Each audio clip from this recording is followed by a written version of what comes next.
Good morning student. आज हम लोग चतुर्थ खंड का लेसन 17 पढ़ेंगे, संतुलित आहार। आज हम लोग चतुर्थ खंड का लेसन 17 संतुलित आहार पढ़ेंगे। सारे बच्चे 185 पेज निकाल लें।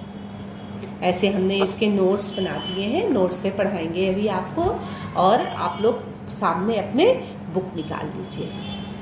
देखो बेटा, कहते हैं कि मनुष्य को जीवित रहने के लिए भोजन की आवश्यकता होती है। मनुष्य के जीवन यापन करने के लिए भोजन की आवश्यकता होती है। देखो, भर पेट भोजन से तो मनुष्य जीवित रह सकता है। मनुष्य भोजन करे, पेट भर खाना खा ले, इससे जीवित तो रह सकता है। लेकिन अगर मनुष्य संतुलित आहार नहीं लेगा तो हम क्या करेंगे? स्वस्थ नहीं रहेंगे। मनुष्य को स्वस्थ रहने के लिए संतुलित आहार की आवश्यकता होती है।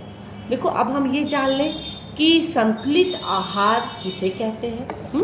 अब हम ये जान लें कि संतुलित आहार किसे कहते हैं।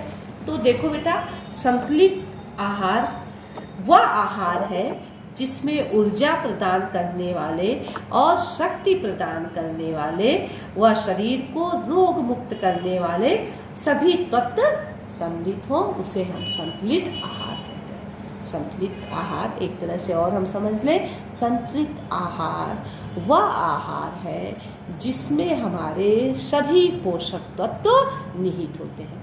अब हम ये जान लें कि पोषक तत्व क्या होते हैं। तो देखो बेटा, पोषक तत्व क्या होते हैं? प्रोटीन, कार्बोज, वसा, विटामिन, खनिज, लवण इत्यादि, ये सब क्या होते हैं? हम कहते हैं पोषक तत्व होते हैं। हमारे संतुलित आहार के लिए इनका होना अति आवश्यक है। अब देखो, इसमें तुम्हारे बुक में दिया हुआ है कि शरीर, ऊर्जा एवं कैलोरी। शरीर, ऊर्जा और कैलोरी क्या है, ये हम समझ जाएं कि शरीर, ऊर्जा और कैलोरी किसे कहते हैं। तो देखो बेटा, वह शक्ति जो शारीरिक क्रियाकलापों में प्रयोग की जाती है ऊर्जा कहलाती है। जो कहता है शरीर में हमें काम करने की क्षमता उत्पन्न करती है, उसे हम ऊर्जा कहते हैं। और ये ऊर्जा हमें कैसे प्राप्त होती है? ये ऊर्जा हमें पोषक तत्वों से प्राप्त होती है। हमें भोजन के पोषक तत्वों से प्राप्त होती है। तो शरीर की ऊर्जा क्या है? तो वह कहता है वह शक्ति हमें जो कार्य करने की, हमारे अंदर जो कार्य करने की क्षमता उत्पन्न करती है, उसे हम क्या कहते हैं?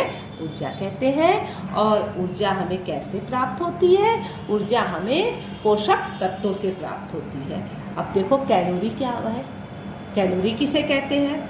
तो देखो, आहार के पोषक तत्वों में किसी पदार्थ की कितनी मात्रा हो, हम कितनी मात्रा में पोषक तत्व कितना मात्रा में लें, उस नाप की, मतलब उस नाप को हम क्या कहते हैं? कैलोरी कहते हैं। उस नापने वाली इकाई को हम क्या कहते हैं? कैलोरी कहते हैं। कि हमें कौन से पोषक तत्व कितनी मात्रा में लेते हैं, कितनी कैलोरी हमको चाहिए, तो इसको हम क्या कहते हैं? कैलोरी कहते हैं।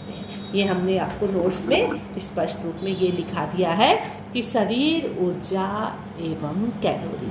तो ये लिखा है वह शक्ति जो शारीरिक क्रियाकलापों में प्रयोग की जाती है, ऊर्जा कहलाती है। यह हमें भोजन के पोषक तत्वों से प्राप्त होती है। अब कैलोरी क्या है?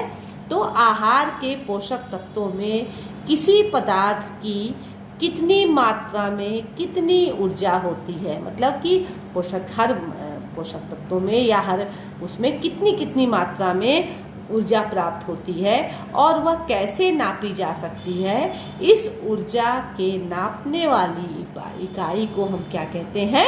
कैलोरी कहते हैं। ठीक है, हमें ऊर्जा कितनी मात्रा में कितनी लेनी चाहिए, उस नाप को हम कैलोरी कहते हैं।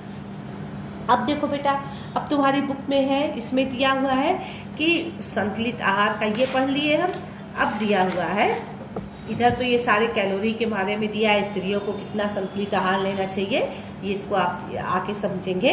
अब देखो दिया है क्या हमको, संतुलित आहार को प्रभावित करने वाले कौन कौन से कारक हैं। संतुलित आहार को प्रभावित करने वाले कौन कौन से? कौन कौन से कारक जो है हमारे संतुलित आहार को प्रभावित करते हैं। तो देखो बेटा, ये होता है आयु, लिंग, जलवायु और परिश्रम। देखो बेटा, कहते हैं कि व्यक्ति को आयु के अनुसार खाना खाना चाहिए। व्यक्ति को आयु के अनुसार खाना खाना चाहिए। जैसे हम ये समझ लें कि एक जो बूढ़ा व्यक्ति है जो घर में बैठा रहता है उसके अपेक्षा एक जो बच्चा जो दिन भर खेलता है, कूदता है, पढ़ता लिखता है, तो देखो बूढ़ा व्यक्ति जो है वो तो एक जगह बैठा रहा, बच्चा है वो दिन भर खेला कूदा पढ़ा इधर उधर गया, तो उसकी ऊर्जा ज़्यादा नष्ट होगी, इसलिए उसको अधिक कैलोरी की ज़रूरत होगी, अधिक संतुलित आहार की आवश्यकता होगी। एक व्यक्ति जो बैठा है उसको कम कैलोरी की, तो इसलिए हम देखते हैं आयु के अनुसार भी संतुलित आहार लेना चाहिए। लिंग, देखो कहते हैं कि स्त्री और पुरुष में आहार मतलब अलग अलग, मतलब स्त्रियों की अपेक्षा पुरुषों को अधिक आहार की आवश्यकता होती है, क्योंकि स्त्रियां पुरुषों की अपेक्षा लंबाई और भार में कम होती हैं। उसके साथ साथ ये भी है कि स्त्रियों की बनावट और पुरुषों की बनावट में थोड़ा अंतर होता है, पुरुषों को अधिक कैलोरी की आवश्यकता होती है। अब देखो जलवायु आता है, तो जलवायु के अनुसार भी पोषक तत्व में भिन्नता पाई जाती है। जैसे ठंडे देशों में रहने वाले व्यक्ति अधिक ताप प्रदान करने वाले तत्व खाते हैं, गर्म करता है देश में रहने वाले ठंडी वस्तुओं का, ठंडी पदार्थों का उपयोग करते हैं। तो जलवायु को देखते हुए भी संतुलित आहार हमारा लेना चाहिए। फिर परिश्रम, तो देखो भाई परिश्रम करने वाले कई प्रकार के व्यक्ति होते हैं। एक मजदूर होता है जो कठिन मतलब परिश्रम करता है, तो देखती हो वो, और एक समान व्यक्ति जो दुकान पे बैठ करके बस लोगों को डीलिंग करता है। तो इस तरह हम देखते हैं कि जो व्यक्ति अपना पसीना काम करता है, एक मजदूर वर्ग होता है जो पसीना अपना बहाता है, उसको अधिक परिश्रम करता है, उसे अधिक संतुलित आहार की आवश्यकता होती है, उसको अधिक भोजन की आवश्यकता होती है। इसलिए हम देखते हैं कि संतुलित आहार को प्रभावित करने वाले कई कारण होते हैं, आयु, लिंग, जलवायु और परिश्रम। इन सब चीज़ों को देखते हुए हमें संतुलित आहार को निर्धारित करना चाहिए। ये सब कारण हमारे संतुलित आहार को प्रभावित करते हैं। इन्हीं सब चीज़ों को देखते हुए हम अपने संतुलित आहार में मतलब कि अधिक और कम कर सकते हैं। ठीक है, अब देखो एक तुम्हारे चैप्टर में दिया है कुपोषण। कुपोषण क्या है? दिया है कुपोषण को ही बेटा हम दोषपूर्ण भोजन कहते हैं। कुपोषण दोषपूर्ण भोजन से ही होता है। देखो कुपोषण शरीर की एक ऐसी दोषपूर्ण स्थिति है जो एक या अधिक आवश्यक आहारीय तत्वों की अनुचित उपलब्धि, मतलब हम अगर कोई आहार अधिक लें तो भी हमें कुपोषण होता है, अगर हम आहार कम ले रहे हैं तो भी हमें कुपोषण होता है।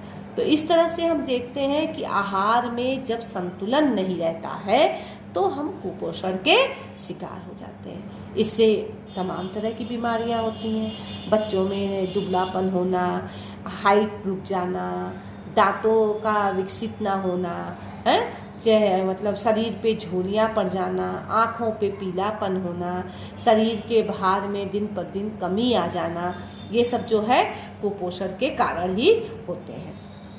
तो अब देखो कुपोषण के मतलब कारण को हम दो भागों में बात करके समझ सकते हैं। पहला तो आहारगत या भोजन संबंधी कारण। तो ये देखो जैसे कि हमें अगर ज्ञात नहीं है कि संतुलित आहार क्या है, अनुपयुक्त भोजन ग्रहण करना, जो हमारे लिए मतलब कि जो भी चाहे हम खा लें, अपर्याप्त भोजन लेना, आहार के गुणों से परिचित ना होना कि कौन से विटामिन लेना चाहिए, कौन वसा में क्या है, प्रोटीन में क्या है, कार्बोज में क्या है। इस तरह से हम देखते हैं और भी अन्य कारण होते हैं जो कुपोषण को प्रभावित करते हैं। जैसे हम बहुत अधिक कार्य कर रहे हैं, उस हिसाब से हम भोजन नहीं ले रहे हैं, निद्रा और विश्राम में कमी आने से भी हमें क्या होता है, कुपोषण के शिकार होते हैं। आदमी को चिड़चिड़ापन बना रहता है, भूख नहीं लगती है, हम खाना नहीं खा पाते हैं ठीक से। और वातावरण भी अगर मतलब कि हमारे अगल बगल का वातावरण गंदा है, शुद्ध नहीं है, तो भी हम कुपोषण के शिकार हो जाते हैं। अब देखो कुपोषण के लक्षण क्या है, कुपोषण होने से क्या क्या लक्षण दिखाई देते हैं। अभी बताए हैं ना, बच्चों का वजन कम हो जाता है, बच्चों के अंदर रोग निरोधक शक्ति में कमी आ जाती है, चेहरे पे पीलापन आ जाता है, त्वचा की झुर्रियाँ दिखने लगती हैं, हड्डियाँ कमज़ोर हो जाती हैं और शरीर में सुस्ती रहती है, त्वचा और बालों में क्या आता है, खुश्की उत्पन्न होती है। अब इसके बाद से दिया हुआ है बुक में कुपोषण से होने वाले रोग। देखो कुपोषण से होने वाले रोग तमाम तरह के पोषक तत्वों की कमी से होते हैं, जैसे प्रोटीन से कई रोग हो जाते हैं, खनिज लवण से तुम लोग पढ़ी हो, रक्तलप्ता, घेंगा, रतौंधी, बेरी बेरी, स्कर्वी, रिकेट्स है, कहता है मेरे मंस, मतलब ऐसे तमाम तरह के रोग जो है हमें हो जाते हैं।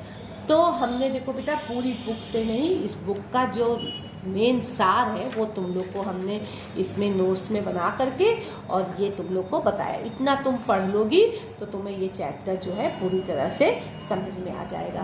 तो ये सारा आप एक बार अच्छे से इसको रीडिंग लगा लेंगे और इसको अपने कॉपी पे उतार लेंगे। इसका क्वेश्चन आंसर हम नेक्स्ट वीडियो में आप लोग को भेजेंगे। Thank you.